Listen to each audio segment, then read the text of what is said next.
안녕하세요. 대한민국 대표 예능 프로그램 무한도전을 통해 금융상식을 공부하고 있는 파노입니다. 이번 시간에 공부해볼 금융 키워드는 Fallen Angel과 Rising Star라는 금융 키워드입니다.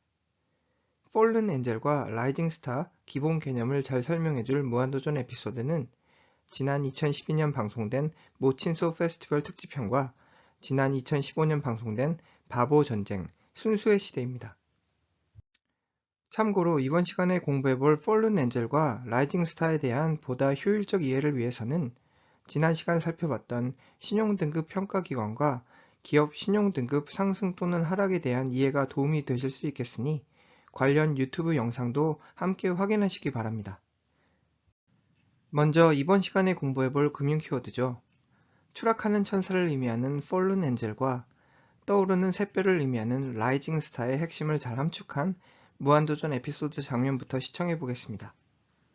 왼쪽에서와 같이 모친소 페스티벌에서 가장 못생긴 친구로 전락한 노홍철의 우픈 모습을, 그리고 오른쪽에서와 같이 사칙 연산 문제에서 자신이 알고 있는 답과 전혀 다른 답을 제시하던 바보 어벤져스 멤버들을 황당한 표정으로 바라보던 홍진경 씨의 모습을 잘 기억하시기 바랍니다. 우선 이번 유튜브 컨텐츠 타이틀이죠. Fallen Angel과 Rising Star 기본 개념 정리입니다. 채권 시장에서는 신용평가 등급이 상승 또는 하락하는 기업에 대한 닉네임을 부여하고 있는데요. 가장 대표격 닉네임들이 바로 이번 시간에 살펴볼 Fallen Angel과 Rising Star입니다. 먼저 Fallen Angel부터 살펴볼까요? 영어의 Fallen은 떨어지다, 추락하다, Angel은 천사를 의미, 곧 추락하는 천사 정도로 해석되며 채권 시장에서 Fallen Angel 닉네임을 규정되는 기업들은 과거 투자 등급, 우량 등급에서 정크본드 등급, 불량 등급으로 신분이 하락한 기업을 의미합니다. 반대로 라이징 스타는 영어의 떠오르다, 상승하다는 라이징과 별을 의미하는 스타의 합성어로서 곧 떠오르는 샛별로 해석되며 채권 시장에서 라이징 스타는 곧 과거 정크본드 신세에서 투자 양호 우량 기업으로의 신분 상승에 성공한 기업들로 분류됩니다. 자, 여기 테이블이 보이시죠? 다음 테이블은 무디스, S&P 글로벌, 피치 등 글로벌 신용 등급 평가기관들이 각 기업의 채무 이행 또는 채무 불이행 리스크 점수를 수치화한 것으로 이를 통해 투자자들은 해당 기업의 투자 등급이 우량 등급일지 아니면 투기 등급 또는 불량 등급일지 판단할 수 있겠습니다. 이들 주요 평가기관별 투자 등급 테이블이 다소 생소하고 조금 복잡하게 다가오실 수 있겠으나 테이블에 표시된 세 가지 컬러 부분만 잘 이해하셔도 그 핵심은 다 잡으실 수 있겠습니다. 먼저 하늘색 표시 부분은 글로벌 탑3 신용등급 평가기관들의 투자 등급 테이블을 명시한 부분입니다. 가장 왼쪽에 있는 S&P 글로벌이라는 신용등급 평가기관의 투자 등급 현황은 가장 최상위 AAA에서부터 최하위 D등급까지 확인되는 한편 다른 두 개 신용등급 평가기관들이죠. 무디스와 피치 등급에서도 확인되듯이 이들 평가기관들의 등급 현황은 매우 유사한 등급들로 구성됩니다. 그리고 저기 빨간색 선을 경계로 초록색 화살표 부분은 빌린 돈을 갚을 여력이 충분한, 즉 채무 이행 여력이 탁월한 안정적 투자 등급, 즉 우량 등급을 의미하는 한편 빨간색 경계선을 기준으로 빨간색 화살표 부분은 채무 불이행 리스크가 높은 투기 등급, 불량 등급 또는 정크 등급을 시사합니다. 경제신문 기사에서 하이힐드 채권이니 정크본드로 언급되는 기업들은 대부분 테이블 내 가장 끝자락에 분류된 C등급 또는 D등급을 부여받게 됩니다. 왼쪽 이미지는 무한도전 관상특집편 초반부에 각 무도 멤버들의 신분 단계를 나타낸 이미지로서 가장 위에 있는 왕 정용돈에서부터 최하위 신분 천민그룹에 속해 있는 광대 노홍철, 기생길, 그리고 망나니 유재석의 신분 상황이 잘 관찰됩니다.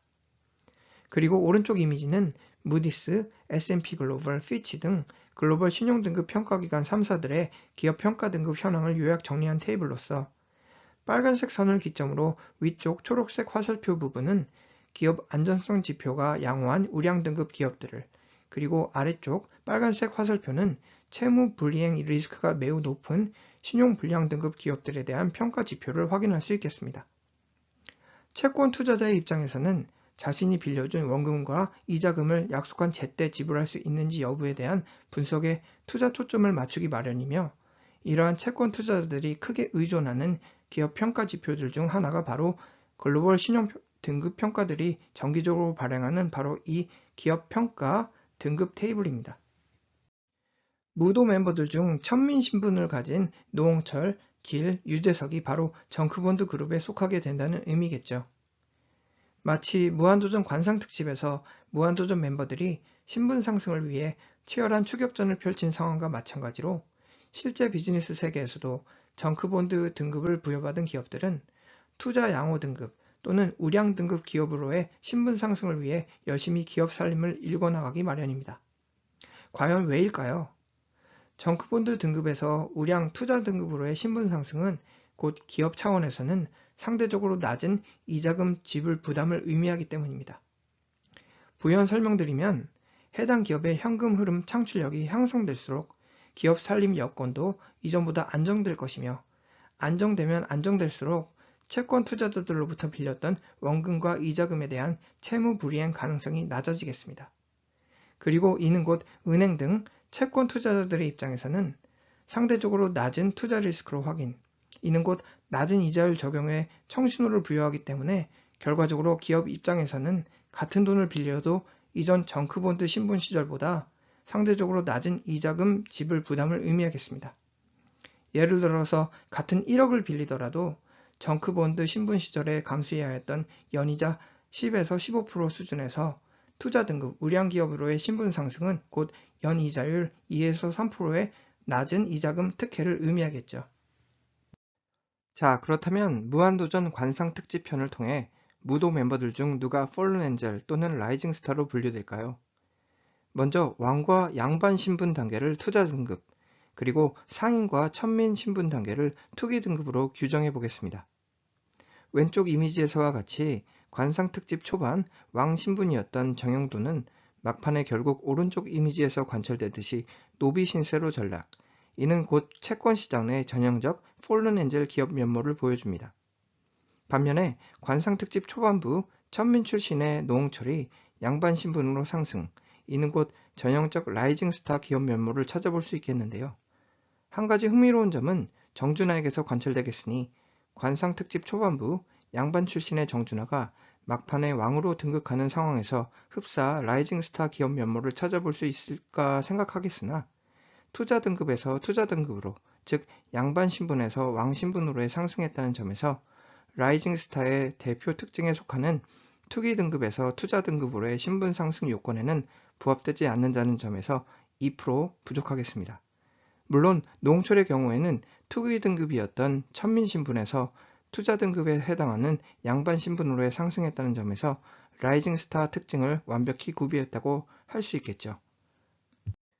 앞서 살펴본 무한도전 관상 특집편에서는 라이징 스타로서의 면모를 보여줬던 노홍철 씨, 그러나 모친소 페스티벌 특집편에서는 폴른 엔젤의 정의를 완벽히 설명해주고 있겠습니다. 무한도전 에피소드에서 결코 빼놓을 수 없는 한 가지는 바로 무한도전 멤버들 사이에서의 열띤 토론과 논쟁을 야기시켰던 무한도전 외모 경쟁입니다.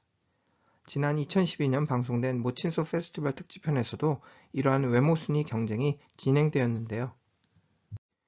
전직 미남 1위에서 불과 1년 만에 꼴찌 가장 못생긴 무도 멤버로 추락한 노홍철. 모친소 페스티벌 특집편이 방송되기 바로 1년 전 진행되었던 무한도전 외모 순위 경쟁에서 당당히 1위 자리를 차지하면서 최고 미남 타이틀을 경험했던 노홍철은 1년 만에 최고 못생긴 친구 신분으로 전락하게 되었으며, 이러한 노홍철의 상황은 금융 채권 시장에서 전개되는 전형적 폴른 엔젤 기업 상황과 유사하겠습니다. 자, 방금 살펴본 폴른 엔젤 노홍철의 바톤을 이어받아서 이번에는 라이징 스타의 정의를 위해 홍진경 교수님을 초빙 강사로 모셨습니다. 무한도전 순수의 시대 특집편에서 바보 어벤져스 멤버들 중 한 명으로 출연했던 홍진경 씨. 사칙 연산 문제가 하나 제시되었으니 바로 2 플러스 2 곱하기 2를 계산하는 미션이었습니다. 다른 바보 어벤져스 멤버들이 6이라는 답변에 황당한 표정을 금치 못하는 홍진경 씨. 2 플러스 2 곱하기 2는 8 아니야? 하면서 자신감 넘쳤던 홍진경 씨는 사칙 연산에서 곱하기를 먼저 해야 하는 거야 라는 정준하 씨의 조언에 뒤늦게 자신의 실수를 깨닫게 됩니다. 사칙 연산 실수로 모든 것을 내려놨다며 좌절했던 홍진경 씨. 그러나 그녀의 저력은 뇌생남 오형제들과의 두뇌 퀴즈 대결에서 그 빛을 발하게 됩니다. 수도 암기 고수에서 수도 여왕으로 등극하게 된 홍진경 씨. 사칙 연산 실수를 한 방에 날려버리면서 바보 어벤져스 팀을 대표해서 수도 맞추기 대결에서 당당히 승리하며 금이 환영하는 홍진경 씨의 모습에서 채권 시장 내 전형적 라이징 스타 기업 면모가 파악됩니다. 폴른 엔젤과 라이징 스타 상황을 간략히 재요약해 보겠습니다. 채권 시장에서 폴른 엔젤 닉네임으로 규정되는 기업들은 과거 투자 등급, 우량 등급에서 정크본드 등급, 불량 등급으로 신분이 하락한 기업을 의미하겠으니 마치 무한도전 외모 경쟁에서 최상위 1등급에서 최하위 꼴등급으로 전락한 노홍철 씨의 상황 그 자체로 재해석되겠습니다. 반대로 채권 시장에서 라이징 스타는 곧 과거 정크본드 신세에서 투자 양호 우량 등급으로의 신분 상승에 성공한 기업을 의미하겠으니 비록 사칙 연산으로 망신을 당했으나 뇌생남들과의 공격으로부터 바보 어벤져스 팀을 지켜낸 수도의 여왕 홍진경 씨에게서 바로 채권 시장 내 라이징 스타 기업 면모가 파악되겠습니다. 그렇다면 이번 무한도전 금융상식 유튜브 컨텐츠를 통해 공부하고 있는 라이징 스타와 폴른 엔젤을 완벽히 설명해주는 실제 미국 기업이 존재할까요? 네, 존재합니다. 바로 우리가 너무나 잘 알고 있는 비디오 스트리밍 서비스 기업 넷플릭스입니다. 먼저 넷플릭스의 라이징 스타, 즉 기업 신분 상승 관련 시장 이벤트부터 살펴보겠습니다. 기업 자체 능력과 예상치 못했던 사업운, 그것도 하나가 아닌 두 개의 사업운이 모두 따라줬던 정크본드 성공기업 넷플릭스 스토리는 다음과 같겠습니다. 넷플릭스 기업 자체 능력이야 우리가 모두 잘 알다시피 글로벌 최대 비디오 스트리밍 서비스 플랫폼을 구축함과 동시에 오징어 게임 등 매력 만점 컨텐츠를 제작해낸 사업 실적일 것입니다. 자, 여기에 넷플릭스 기업이 정크본드에서 투자 등급 기업으로의 신분 상승을 이끌어내는데 큰 역할을 제공해준 역대급 사업운까지 전개되었으니 첫 번째 사업운은 오랜 기간 지속된 초저금리 투자 환경 속에서 막대한 사업 자금을 낮은 이자율로 헐값에 빌렸을 수 있었던 사업운. 그리고 두 번째 사업운은 글로벌 팬데믹이 초래한 사회적 거리두기 생활 패턴에 따른 넷플릭스 서비스 수요 급증 상황이었습니다. 글로벌 스트리밍 업계의 라이벌 기업들에 맞서기 위한 넷플릭스 오리지널 컨텐츠 사업 자금 마련이 시급했던 상황에서 넷플릭스는 채권 시장을 통해 사업 자금력을 강화시키겠다는 사업 전략을 모색하게 됩니다. 왼쪽 차트에서 관찰되듯이 지난 2014년 10억 달러 이자 발생 부채는 지난 2020년 160억 달러 이자 발생 부채로 급증한 한편 오른쪽 차트에서와 같이 같은 기간 내 지속되어 온 넷플릭스의 마이너스 잉여 현금 흐름 상황은 넷플릭스 기업 숨통을 조여오는 양날의 검 역할을 톡톡히 수행하게 됩니다. 그러나 최악의 시나리오로 흐르던 넷플릭스에게 전혀 예상치 못했던 사업 운이 전개되었으니 바로 오른쪽 차트 내 검은색 막대 그래프 플러스 잉여 현금 흐름 전환으로 대변되는 지난 2020년 글로벌 팬데믹 발생이었습니다. 글로벌 팬데믹 여파로 사회적 거리두기와 같은 신종 생활 패턴은 넷플릭스와 같은 온라인 스트리밍 서비스에 대한 수요 급증으로 이어지게 되었으며 이러한 사업 환경 덕분에 왼쪽 차트에서 관찰되듯이 폭발적 넷플릭스 구독자 수 증가에서부터 오른쪽 차트에서 관찰되는 기업 몸값에 해당하는 시가총액 증가에 이르는 다수의 사업 호전 상황은 이후 넷플릭스 기업 수익성 지표 및 잉여 현금 흐름 창출력 향상을 가져오게 됩니다.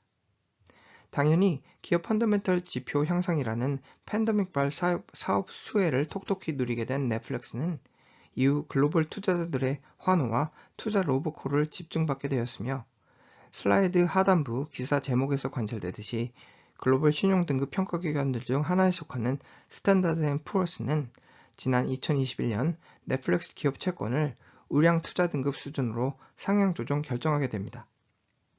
정크본드 등급에서 우량 투자 등급으로의 신분 상승에서 라이징 스타 기업 면모가 제대로 파악되는 넷플릭스 기업 상황입니다. 그러나 2022년 미국 주식시장 하락세 상황과 여기에 맞물린 인플레이션 우려론 및 금리 인상 가능성은 이제야 힘겹게 우량 투자 기업 신분 상승에 성공한 넷플릭스를 포함한 정크본드 기업들에게는 긴장의 끈을 놓쳐서는 안 될 긴박한 사업 환경으로 종합 분석됩니다. 경기 침체는 곧 온라인 스트리밍 서비스 등 일부 불필요한 임의 소비재 소비로부터 지갑을 닫게 될 소비자들이 속출될 것이며, 이는 곧 기업 연매출 수익성 지표 악화 및 주가 시총 급감, 신용 등급 하향 조정, 결국 우량 투자 등급에서 또다시 정크본드 등급으로의 하락이라는 최악의 도미노 상황을 초래하게 되겠죠. 그리고 이와 같은 시장 우려론은 실제 현실로 이어지게 되었으니 지난 2021년 하반기를 기점으로 넷플릭스가 경험한 기업 위기 상황입니다. 다음의 왼쪽 차트는 지난 2016년부터 연간 넷플릭스 유료 구독자 가입 현황을 수치화한 것으로, 오렌지 선 그래프로 표시된 지난 2020년 글로벌 팬데믹 기간 때와는 달리 빨간색 선 그래프의 2021년에는 현저히 낮은 넷플릭스 유료 구독자 가입 트렌드를 기록하고 있습니다. 그리고 오른쪽 차트는 연간 넷플릭스 연매출 현황으로서 2020년과는 현저히 대조되는 낮은 연매출을 기록하는 2021년 넷플릭스 기업 실적 지표를 나타낸 것으로, 이처럼 글로벌 팬데믹 수혜 효과가 점차 사라짐과 동시에 실망스러운 실적을 보여주는 넷플릭스에 대한 시장과 투자자들의 비관론은 지난 2022년 한 해 동안 넷플릭스 주가 폭락세를 초래하게 됩니다. 왼쪽 주가 차트는 지난 2022년 1월부터 9월까지 넷플릭스 주가 흐름을 나타낸 그래프로서 넷플릭스 주가는 거의 마이너스 60% 주가 급락세를 경험했습니다. 그리고 오른쪽 테이블에서 관찰되듯이 지난 2022년 상반기 전개된 초단기간의 넷플릭스 주가 폭락세는 지난 2021년 10월 그토록 힘들게 얻어낸 우량 투자 등급 기업 신분에서 단 6개월 만에 불량 투자 등급으로의 기업 신분 하락을 초래했습니다. 바로 최근 넷플릭스 기업 상황에서 전형적 폴른 엔젤 기업의 면모를 찾아볼 수 있었던 시장 상황이었죠. 자, 결론입니다. 채권 시장에는 신용평가 등급이 상승 또는 하락하는 기업에 대한 닉네임을 부여하고 있는데요. 가장 대표적 닉네임이 바로 이번 시간에 살펴본 폴른 엔젤과 라이징 스타입니다. 추락하는 천사를 의미하는 폴른 엔젤 기업은 과거 투자 등급에서 정크본드, 불량 등급으로 신분이 하락한 기업을 의미합니다. 반대로 떠오르는 별을 의미하는 라이징 스타 기업은 과거 정크본드 신세에서 투자 양호 우량 기업으로의 신분 상승에 성공한 기업을 의미합니다. 그렇다면 없는 게 없는 무한도전 유니버스에 존재했던 폴른 엔젤과 라이징 스타는 누구일까요? 전직 미남 1위에서 최고 못생긴 친구로 전략한 노홍철은 곧 폴른 엔젤 기업을, 그리고 사칙 연산 오류로 큰 망신을 당했으나 수도 맞히기 대결에서 대활약하면서 팀을 구해낸 수도의 여왕 홍진경에게서는 곧 라이징 스타 기업 면모가 확인됩니다. 이상으로 국민 예능 프로그램 무한도전을 통해 살펴본 폴른 엔젤과 라이징 스타 금융 키워드에 대한 개념 정리였습니다. 감사합니다.